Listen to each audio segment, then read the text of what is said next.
Okay,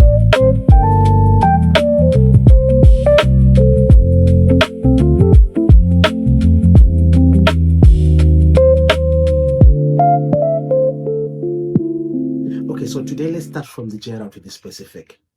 We start with hypotheticals. Yeah. Imagine that it's a Monday morning, a manager calls for a meeting. One of the chairs is empty, and that belongs to a hypothetical Sam.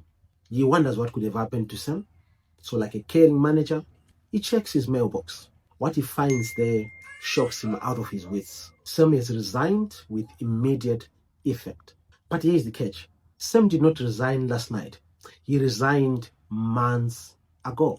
Perhaps no one paid attention. Perhaps no one cared. But the resignation is not immediate. Like any relationship, even your relationship, the breakup is never instant. It's never an event. It is a process. So when it happens and you're shocked, it's likely because you're not even paying attention in that relationship. But hey, let's not detract. The manager then calls HR and says, hey, fellas, please facilitate for an exit interview. And HR then swoops in. You see, the exit interview is HR arriving at an accident scene too late, clipboard in hand, and a camera, snapping pictures and then calling it accident prevention. You see, as far as I'm concerned, HR does not suffer from a data problem. It suffers from an action problem. HR does not act on the data that is provided. Now, here's the thing. The exit interview is one of the most ubiquitous HR rituals in the world. And most organizations treat it like a genuine listening mechanism. It is not.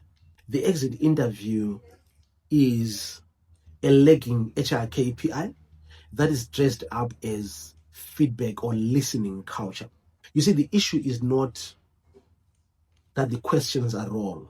The issue is with the timing when you are bringing in these questions. Because by the time someone is sitting across from you and you're asking them questions about their experience, they know that their responses are not going to change anything.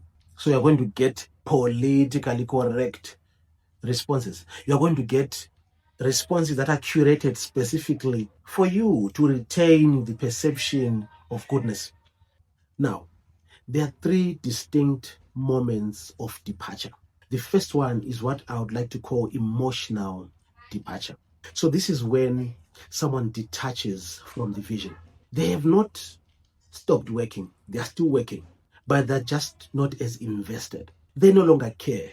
Their commitment has declined. They are there, but absent. This is the silent resignation. Yeah? Then we go to the decision exit. The decision exit is when someone actually starts applying for jobs. They start having coffee with their friends who may represent potential networks for real opportunities. They start having conversations with recruiters on LinkedIn. They resurrect old headhunters that may have engaged with them in the past. Now they are poised to leave. And then there's the final, more visible stage, the formal exit. This is basically where you receive your resignation letter, where someone gives notice.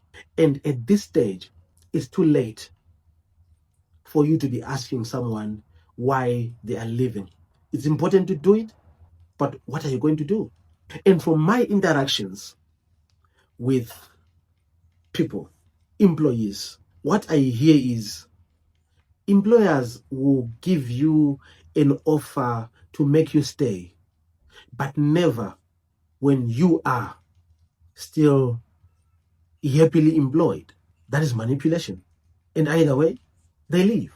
So the exit interview sits at stage 3 and then pretends to be able to fix what should have been fixed at stage 1, or at least redeemed at stage 2. But now here's the truth.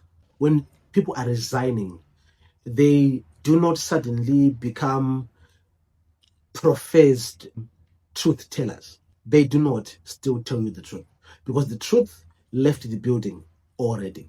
They are still fully awake to the reality that they still need you. You are still part of their professional network. There is a reference downstream that is to be written.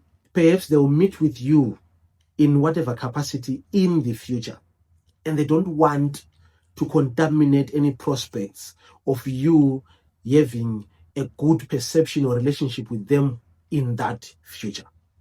So again, you're going to be told a curated reality about their experience in this organization. So you see, the exit interview still, if you are to go by that, doesn't give you the value that you think you are deriving from it. And here's the problem. Like I said, the organization or HR does not suffer from a data problem. It suffers from a decision problem, an action problem. Because this is not the first person to leave, to resign, or to retire. Because data is data. The experience may be the same. But the problem is you have received the data in the past, and you have failed to create the right circumstances for the data to lead to results. So the organization didn't fail to collect the data. The organization failed to build circumstances where acting on that data was politically possible. That is the failure of the organization. And so, what do you lose? You lose basically three things. You lose institutional knowledge. These are ways of working that are not captured by a process map. This has to do with how things are done in practice, what it takes to actually deliver on a role. This is what they live with. They also live with their working relationships, something that you can take away from them, something that is not captured on a hand of a sheet or hand of a notes. They also take their unrealized potential, something that is potent, something that you can find in anyone else. It is uniquely theirs, and it's gone the moment they step out. So all these things, you can never capture them on the end of a notes. So when they leave, these three things lives with them. But hey, I'm not saying abolish the exit interview. I'm just saying start asking the right questions, because you may be thinking that people are not leaving, and yet maybe they're just not leaving yet. And the right questions to ask are why people are staying or why they could leave. What I'm advocating for, therefore, are stay interviews, because at least at this point, we get data that we actually can act on, not insights that we cannot act on in good conscience if we are to retain talent. But if we really are intentional about retaining talent, we are better off asking these questions before people actually express their intention to leave, to ask them why they are staying, so that we can strengthen on what we are doing right, and on the potential for exit, we then can figure out what is not working and how can we improve it together. But most importantly, we need to train our managers, line management, on how to recognize disengagement, because HR will not be everywhere. The managers, they need to manage. HR will not manage on your behalf. So what it means is you need to recognize the signs of disengagement so that you can either come up with interventions to try and deal with the engagement, or you ask for support where you are not capable from the subject matter experts, the SMEs. Another important thing is to realize that we need to give people the latitude to say, I am exhausted. I do not know this. I am tired. I need a break, without them feeling like they are risking their career, without them asking themselves how it's going to sit with you if they choose themselves. Psychological safety has to be infrastructure. We have to stop thinking of it as a second thought, as a by the way. Psychological safety has to be part of this infrastructure of building culture where people can actually communicate and infuse insights into how we can improve their experience. But hey, the cost is bigger.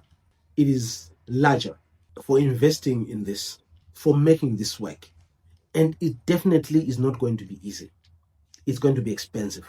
But the interesting thing is replacement costs are steeper than retention costs. Replacement costs run from between 50 and 100% of the annual salary.